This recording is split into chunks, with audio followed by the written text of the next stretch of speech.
seguimos unidos a nuestros hermanos de Venezuela en estas horas trágicas que están viviendo.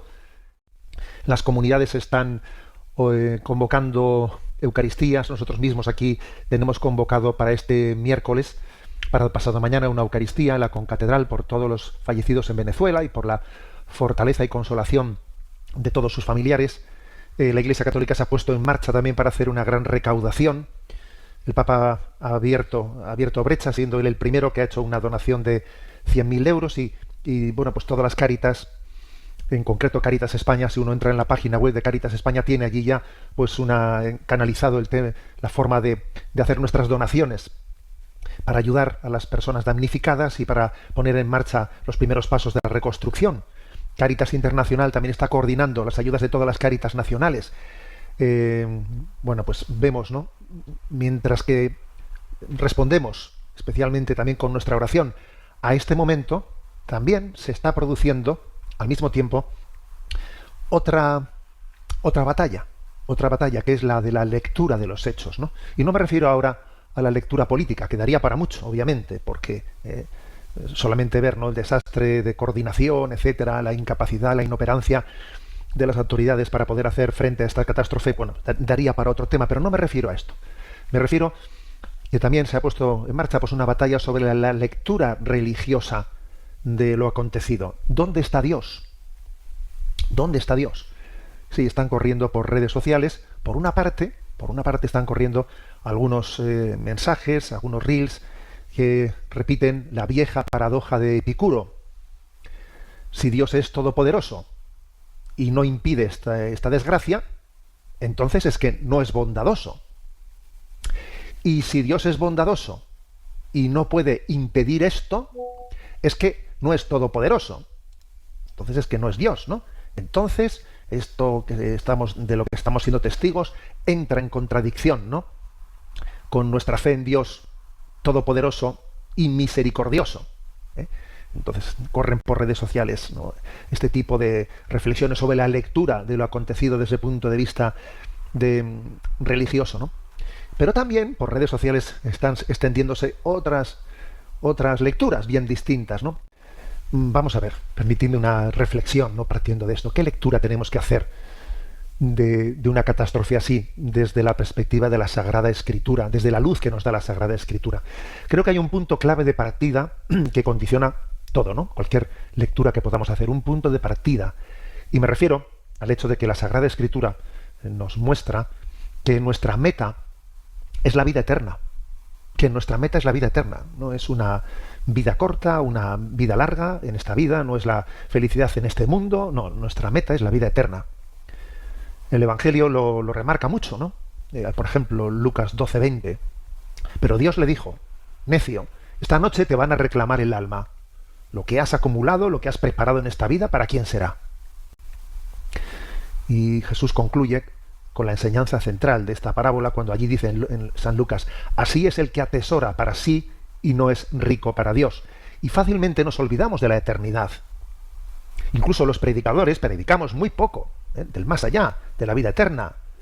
Y sin embargo Jesús en el Evangelio habla con mucha frecuencia de preparar nuestra alma para el encuentro con Dios. Por ejemplo, Mateo 24:42, velad, porque no sabéis qué día vendrá vuestro Señor. Estad también vosotros preparados. Marcos 13:33, velad, porque no sabéis cuándo vendrá el dueño de la casa. Lucas 12:35, tened ceñida la cintura y encendidas las lámparas. Dichosos los criados a quienes el Señor al llegar los encuentre en vela. Bueno, entonces este es el punto de partida, ¿no?, para adentrarnos en este misterio. Jesús dice, por ejemplo, ante algunas muertes dramáticas por las que la opinión pública de su tiempo estaban impactadas, dice cosas como, por ejemplo, en Lucas 13:1, ¿pensáis que esos galileos eran más pecadores que todos los demás porque acabaron así? Os digo que no. Y añade, o aquellos 18 sobre los que cayó la torre de Siloé y los mató, ¿pensáis que eran más culpables que los demás habitantes de Jerusalén? Os digo que no. Y por si cupiese alguna duda, también cuando en Juan 9:1 pues le preguntan, Rabí, ¿quién pecó, este o sus padres, para que naciera ciego? Y Jesús responde, ni pecó este ni sus padres, es para que se manifiesten en él las obras de Dios. Entonces podemos decir con contundencia, no viendo estos pasajes evangélicos, que el mal no tiene su origen en Dios. Las desgracias que nos que nos circundan no vienen de Dios. Podemos decir que son un zarpazo del maligno. Por ejemplo, si atendemos al Catecismo de la Iglesia Católica en el punto 1008, atentos a lo que dice, que es una afirmación contundente. Dice: la muerte es consecuencia del pecado, intérprete auténtico de las afirmaciones de la Sagrada Escritura y de la tradición. El magisterio de la Iglesia enseña que la muerte entró en el mundo a causa del pecado del hombre, se refiere del pecado original. Aunque el hombre poseyera una naturaleza mortal, Dios lo destinaba a no morir. Por tanto, la muerte fue contraria a los designios de Dios creador y entró en el mundo como consecuencia del pecado. La muerte temporal, de la cual el hombre se habría liberado si no hubiera pecado, es así el último enemigo del hombre que debe ser vencido. Es decir, lo que afirma con contundencia la fe católica es que el plan de Dios, el plan originario de Dios, era en ese paraíso terrenal que el hombre estuviese preservado de la muerte por esos dones preternaturales, que fueron los que se perdieron con motivo del pecado original, quedando el hombre al descubierto, sin ser protegido, ¿no? Y quedando sometido a lo que es la acción de la naturaleza, y de la cual también el maligno se sirve, ¿no? Pues para pegarnos sus zarpazos. Entonces viene otra pregunta: ¿y si Dios es todopoderoso, por qué no vence definitivamente al mal y al maligno, ¿no? Que se quiere servir de la naturaleza para pegarnos zarpazos, ¿no? A ver, que la victoria de Cristo sobre el mal es definitiva. El diablo da un zarpazo, pero Dios es capaz de servirse de este mal para sacar más bien, en la llamada a la conversión de las almas. Por eso, añade el texto evangélico que hemos leído, ¿no? ¿Pensáis que esos galileos eran más pecadores que los demás galileos, porque han padecido todo esto? Os digo que no. Y si no os convertís, todos pereceréis. Es decir, la llamada a la conversión es clave para entender que en todo lo que acontece en esta vida, lo definitivo, lo esencial, no nos distraigamos, es abrirnos a la conversión. Hay un Dios todopoderoso e infinitamente misericordioso, que tiene unos designios que tenemos que escrutar, y en sus designios está la llamada a la conversión. Busca primero el reino de Dios. Cuando estemos en la vida eterna, el hecho de que hayamos fallecido de muerte natural o por un terremoto, que hayamos fallecido siendo mayores, jóvenes, las circunstancias de nuestra muerte van a ser completamente secundarias. Allí lo único importante será participar de la vida eterna que Dios nos ofrece, ¿no? Por lo tanto, todo cuanto acontece en esta vida es una llamada a la conversión. Como diría Santa Teresa de Jesús, solo Dios basta. Como diría San Benito, no nada anteponer al amor de Cristo. Busca primero el reino de Dios y su justicia. Y abrámonos a la conversión. Porque imagínate tú que alguien haya sido rescatado de entre los escombros y siga pecando y siga de espaldas a Dios. Pues no hemos entendido nada. ¿Por qué el mal en el mundo si Dios es bueno? Él te lo dice a ti. A ver tú, ¿por qué el mal en el mundo si yo soy bueno? Él nos pregunta eso. ¿Por qué nosotros nos preguntamos hacia Él? Él pregunta hacia nosotros. Y nos dice, ¿por qué son malos si yo soy bueno? ¿Por qué hay mal en el mundo si yo soy bueno? ¿De dónde viene entonces? Pues si yo soy bueno, de mí no viene. Viene de ustedes. Fíjense todas las falsas razones que hay en el mundo. ¿Por qué el sufrimiento si Dios es bueno? Dios te pregunta a ti, ¿por qué has elegido sufrir si yo soy bueno? Le dijo a Adán y Eva, le podría haber dicho así. ¿Por qué eligieron sufrir y que sufran todos los hijos que van a... Si yo no les enseñé eso, yo soy bueno y yo solo quería que ustedes hicieran el bien y les dije que eso era un mal, pero ustedes querían conocer, querían hacerse poderosos como yo, eligiendo el mal. Es todo al revés, porque la gente cree que Dios tiene la culpa de los males en el mundo y es una blasfemia, es un pecado gravísimo. Ahora que se está quemando Australia, ¿verdad? Tantas hectáreas y muchos animalitos, millones y millones. ¿Por qué Dios nos hace esto? Dice la gente. Dios no quiere que se queme ni un pajarito, ni una planta, porque las crea para que a través de ella tengamos nosotros la alegría de poder amar a Dios en gratitud. Entonces Él no quiere eso. Esas son consecuencias del pecado que ya están en la naturaleza. Terremoto, tempestades y todo lo que viene, porque había un orden. Ese orden se rompió. Esa armonía entre el hombre y la creación se rompió. Y ahora el dolor y el sufrimiento son causas de que nosotros podamos manifestar el verdadero amor de Dios, que es imposible vivir de verdad ese reino de los cielos si no estamos dispuestos a probar con nuestros sufrimientos que verdaderamente le amamos a Dios. Y el único caminito del verdadero amor es el amor sellado por la cruz, que tanto miedo tiene el mundo. El amor debe estar sellado por la cruz, por el sufrimiento, para que sea auténtico ese sufrimiento y ese amor. Dios nos dice, ¿por qué son malos? ¿Por qué hay mal? Él nos pregunta a nosotros. ¿Qué pasaría si viene un terremoto?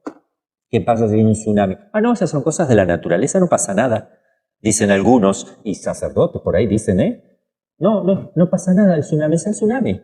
Y un terremoto es porque abajo de la tierra eso tenía que suceder. Como desenganchando todas las causas, primeras y segundas, como si no tuviera relación nada con nada. Si yo hago así, se siente un ruido. Causa-efecto. Si yo cometo pecados, si el hombre peca y rompe la armonía del universo, porque todo fue hecho para el hombre, hay causa y hay efecto. Y las consecuencias vienen después. Claro que todos, las tempestades, los incendios, los terremotos, y los tsunamis, todas estas cosas, son consecuencias del pecado del hombre. Es así, porque sufrimos las enfermedades y todo, nuestros pecados. Y Dios nos dice, ¿por qué son así? ¿Por qué por culpa de ustedes hay terremoto y muere gente? ¿Por culpa de ustedes? ¿Porque no se arrepienten, no se convierten? Yo creo que si la humanidad entera se convirtiera y se pusiera de rodillas a pedir perdón y a rezar, se terminan los terremotos, los incendios. No sé si total y absoluto, pero casi extinguido. Se los digo porque, por ejemplo, en Argentina, Salta, una provincia, que sería un estado, Nuestra Señora del Milagro y el Señor del Milagro, siglo XVII, se venía San Francisco de Sales, un gran santo, San Francisco Solano, un gran santo, predicaba, Salta saltará, Salta es la ciudad, una ciudad enorme, Salta saltará y Esteco se hundirá, un pueblito que se va a hundir por el terremoto. Si no se convierten y hacen penitencia, Dios lo ha manifestado, a él, al santo. No le dieron importancia. Tembló todo Salta, una ciudad gigantesca, y se hundió, Esteco se hundió, una ciudad. Al poco tiempo, de vuelta, viene un terremoto por el pecado. Ay, sí, se pusieron a rezar, sacaron el Cristo, el Señor del Milagro, porque empezaba a temblar así, y rápidamente sacaron el Cristo y frenó. Y no hubo el terremoto que hubo. Y además empezaron a haber un montón de milagros con el Señor del Milagro y la Virgen del Milagro. Entonces, rezando, se aplacan estas cosas. No porque Dios sea malo que te mueve la tierra, porque tú estás agrediendo. El hombre, todo está hecho para el hombre, y el hombre rompió esa armonía. Es el pecado del hombre que hace que estas cosas sucedan. Causa y efecto. No directamente. Si yo cometo un pecado ahora, no quiere decir que mañana voy a tener un terremoto. No es así, directo, sino indirecto. Se va acumulando las cosas, se van acumulando solitos. La forma en que el hombre vive repercute todo eso en la armonía general del conjunto del universo. Porque lo que estamos haciendo ahora, que es dejar de amar y adorar a Dios para empezar a adorar y amar la naturaleza, cuidado. Porque eso es lo peor que podemos hacer. Mirar las criaturas y dejar de mirar al Creador. Cuidado, porque es lo que estamos haciendo.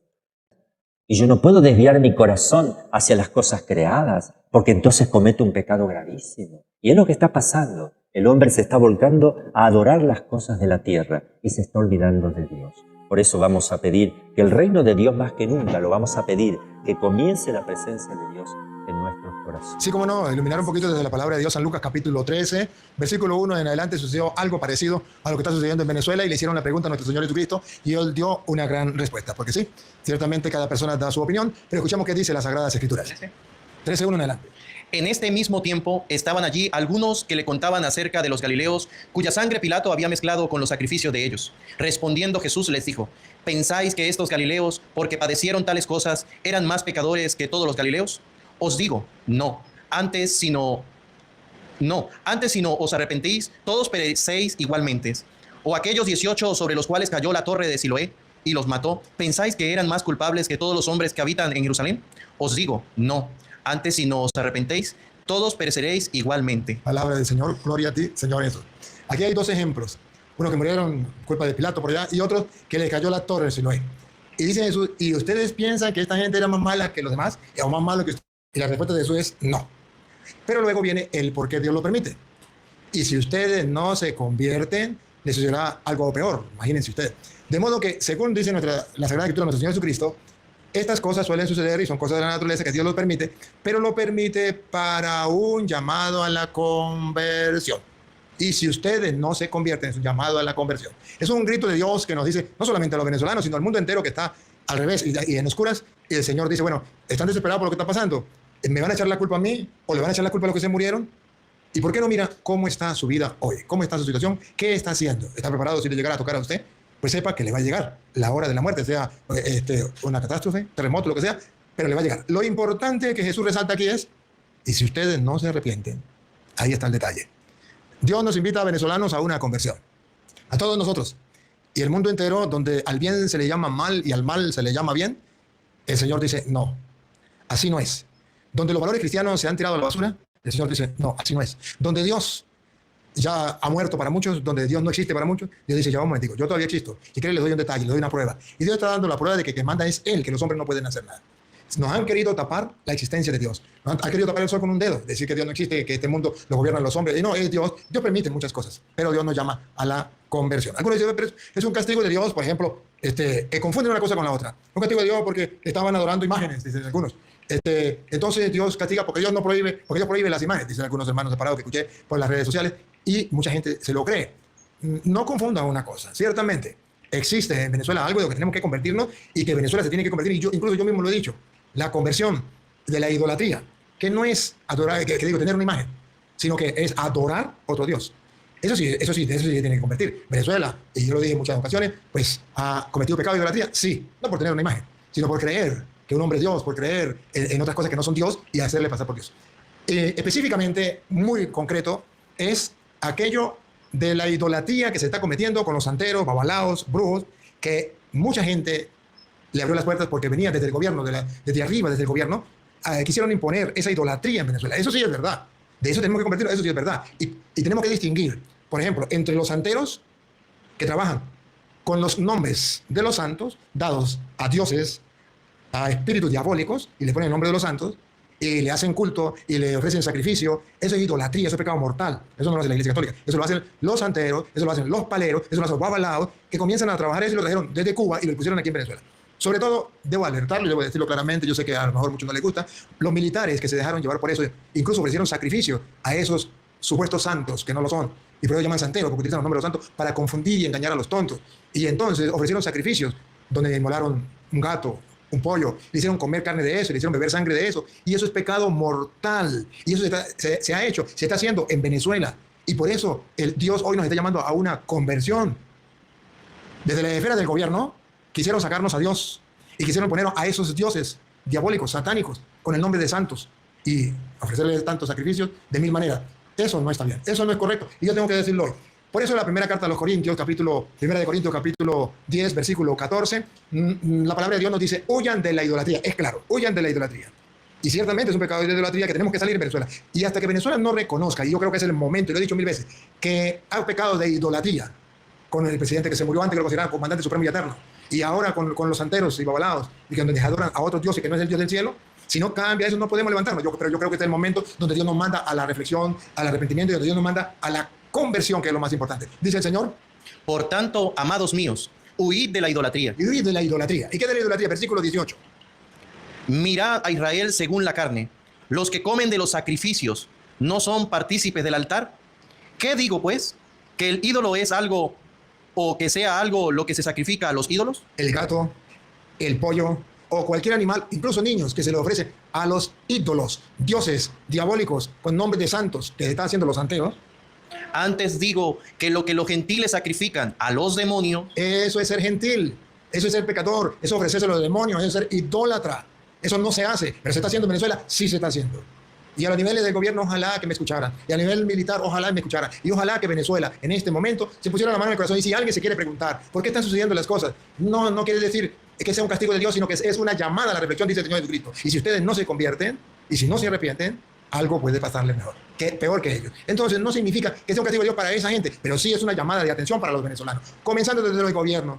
Los militares, los que tienen poder, que están llevando a la desgracia al pueblo. ¿Quién no se ha dado cuenta que este gobierno ha llevado a la desgracia al pueblo? ¿Quién no se ha dado cuenta? Y lo que estamos viendo es desgracia por todos lados. ¿Quién no se ha dado cuenta? ¿Por qué? Porque prefirieron otros dioses y no al Dios del cielo. A alguien lo tiene que decir. Y hoy me toca decirlo a mí. Le pido perdón al que no esté de acuerdo, al que no le guste, pero cada quien dice lo que quiera. Yo digo lo que la palabra de Dios me inspira y lo digo con fundamento, con la palabra de Dios, para que el que lo quiera creer, lo crea. Si no lo quiere creer, pues no lo crea. Pero de todas maneras me corresponde a mí, como sacerdote del Dios Altísimo, decirle al mundo que necesitamos una conversión y convertirnos de manera especial de la idolatría, donde los demonios están siendo adorados precisamente y por mandato de los del gobierno y los militares que están dándole culto a Satanás a través de los santeros, babalaos, brujos, paleros y de todas aquellas cosas que a Dios le ofende. Lo último que leyó. Antes digo que lo que los gentiles sacrifican, a los demonios lo sacrifican, y no a Dios. Ahí está el detalle. De eso tenemos que convertirnos. Esa es mi invitación. Y usted venezolano que me escucha, si usted va a los brujos, a los santeros, babalaos, a los paleros, si usted está creyendo en eso, pues vamos a arrepentirnos, vamos a convertirnos. Vale la pena, es el momento oportuno. Distinguir los ídolos de las imágenes. Como las dos cosas comienzan por I, se confunden. Ídolo e imagen se confunden. Los ídolos son dioses de los paganos. Imágenes son representación de. Y lo estoy mostrando con la Biblia. Me pueden decir lo que sea, pero no me pueden refutar. Entonces, nosotros tenemos en Venezuela imágenes y eso no es malo. Pero sí tenemos algo que nos está dañando y nos está matando y tengo que levantar la voz hoy. Venezuela, el Señor nos llama a la conversión. Convirtámonos, ya basta. Nos han engañado mucho, nos han confundido mucho. Está bien por ignorancia, pero ¿qué hacemos cuando ahora lo vemos al descubierto? El mundo entero ve al descubierto que nos engañaron, que nos llevaron a la destrucción moral, espiritual, material a Venezuela. ¿Qué más esperamos? ¿Qué más esperamos? Una conversión. No es que Dios nos esté castigando, sino que Dios nos ama tanto y nos da una advertencia. Si no se arrepienten, si no cambian, le puede pasar algo peor. Me uno a los familiares de los que han muerto. Me uno a todo como venezolano, a todos los venezolanos, la tristeza y angustia que tenemos. Incluso agradezco a todos los que están apoyando a través de Cáritas, de otras partes, a los que están apoyando a través de la obra que yo realizo también, Padre Marco y otros sacerdotes que están ayudando a esta gente aquí en Venezuela, todos los que están sufriendo. Bendito sea Dios, Dios les pague a los que de una u otra manera apoyan, a los que han venido de otros países a colaborar, Dios les recompense. Pero qué bonito es que miremos que dentro de nosotros, todos los venezolanos y todos los seres humanos, hay algo bueno. Todos nos damos cuenta que necesitamos los unos de los otros. ¿Por qué no unirnos? ¿Por qué no apoyarnos? ¿Por qué no ser capaces de decirnos las cosas y decir, vamos a corregir esto, vamos a corregir aquello, para que seamos un país mejor? Invito a todos los sacerdotes de Venezuela y del mundo, a los obispos, a que nos unamos en una oración por Venezuela. Y claro que sí, yo con todo el gusto ahorita en este instante, sabiendo de que soy sacerdote de Dios, al igual que los obispos y sacerdotes que me escuchan, nos unamos como sacerdotes para pedir por Venezuela, porque ciertamente Dios le está diciendo algo a Venezuela, Dios está hablando a Venezuela, yo estoy seguro que Dios le está hablando a Venezuela y al mundo, y nos llama a todos a la conversión, porque dice el Señor que estamos en los últimos tiempos, y los últimos tiempos no significa que el mundo acaba mañana, en los últimos tiempos significa que ya Jesús hizo por nosotros, pagó todo, y que ya en cualquier momento nos llega la pelona y tenemos que estar preparados para irnos a la eternidad, y entonces tenemos que estar muy preparados. Este es en sí el mensaje del Señor.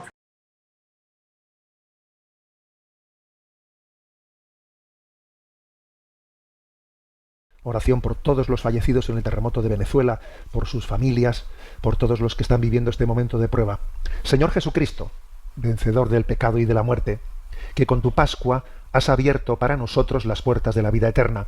Acoge en tu infinita misericordia a nuestros hermanos fallecidos a causa del terremoto que ha sembrado el dolor en Venezuela. Tú conoces sus nombres, sus trabajos, sus ilusiones y el instante en que fueron llamados a tu presencia.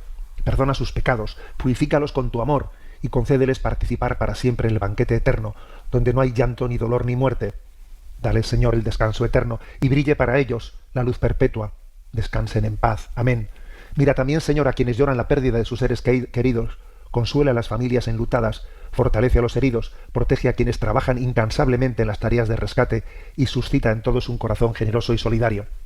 A ti, Nuestra Señora de Coromoto, Madre y Patrona de Venezuela, que un día llamaste a este pueblo a acoger la gracia del bautismo y has permanecido junto a él en las horas de alegría y de tribulación, extiende hoy tu manto maternal sobre todos tus hijos, sostén a los que sufren, da esperanza a los desesperados, fortalece la fe de quienes vacilan y concede el abrazo eterno de tu Hijo a cuantos han partido de este mundo, que sostenidos por la esperanza de la resurrección podamos caminar con confianza hacia la patria del cielo, donde Cristo vive y reina por los siglos de los siglos. Amén. Sagrado Corazón de Jesús, en vos confío.